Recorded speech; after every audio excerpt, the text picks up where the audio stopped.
দাও গুড়িয়ে দাও পুলিশের শৃঙ্খল। দেশে এখন গ্রাজুয়েট হওয়া যতটা সহজ ঠিক ততটাই কঠিন চাকরি। দেশে বছরে প্রায় ৮ লাখ গ্রাজুয়েট বের হলেও তার কমই জায়গা করে নিতে পারেন চাকরির বাজারে। সেখানে সবচেয়ে কঠিন যুদ্ধ করতে হয় বিসিএস সহ সরকারি নানা চাকরি পেতে।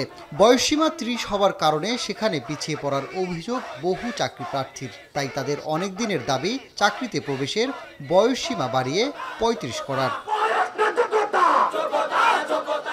তবে অনেক দিন ধরে চলা এই আন্দোলনে সুফল মেলেনি। তাই অন্তর্বর্তী সরকার দায়িত্ব গ্রহণের পর ফের মাঠে চাকরি প্রার্থীরা। সময়ের সাথে সাথে দেশে বেড়েছে জনগণের সংখ্যা, সেই সাথে মানুষের গড়ায়ু বেড়েছে। এর ফলে সরকারি চাকরিতে প্রবেশের সময়সীমাও বাড়ানোর দাবি চাকরি প্রত্যাশীদের। চাকরি প্রার্থীরা বলছেন, করোনা মহামারী ও একাডেমিক জটের কারণে অনেকেই পিছিয়ে পড়েছেন। সেক্ষেত্রে সরকারি চাকরির প্রস্তুতি নিতে পর্যাপ্ত সময় হাতে থাকে না বলে অভিযোগ তাদের। ন্যূনতম ২৭ বছর বয়সে আমরা আমাদের মাস্টার্স পড়াশোনা কমপ্লিট করি। এরপর থেকে প্রায় ৩ বছর সময় পাই। এই ৩ বছর সময়ের মধ্যে আমরা অনেকেই চাকরি পাওয়ার যোগ্যতা হয় না বা চাকরি পেয়ে থাকি না। একটা দাবি যদি যৌক্তিক না হয় সেটা কিন্তু কখনোই আসলে ১২ বছর ধরে চলতে পারে না। সকল চাকরির ক্ষেত্রে ৩৫ করা হোক এবং পারলে উন্মুক্ত করা হোক। শনিবার সকাল ১১টা থেকে রাজধানীর জাদুঘরের সামনে অবস্থান নেন চাকরি প্রার্থীরা। তাদের সঙ্গে যোগ দেন সাধারণ শিক্ষার্থীরাও।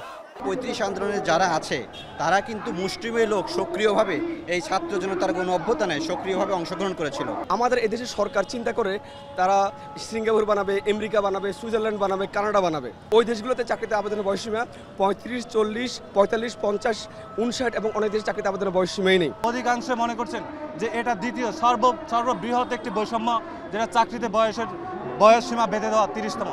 এদিন ৩৫ প্রত্যাশীদের সমাবেশে যোগ দিয়ে একাত্মতা জানান নাগরিক ঐক্যের আহ্বায়ক মাহমুদুর রহমান মান্না। বলেন, তাদের যৌক্তিক দাবি মেনে নেওয়া উচিত। আমার যদি যোগ্যতা থাকে তাহলে ৪০ বছর বয়সে আমি চাকরি পেতে পারি।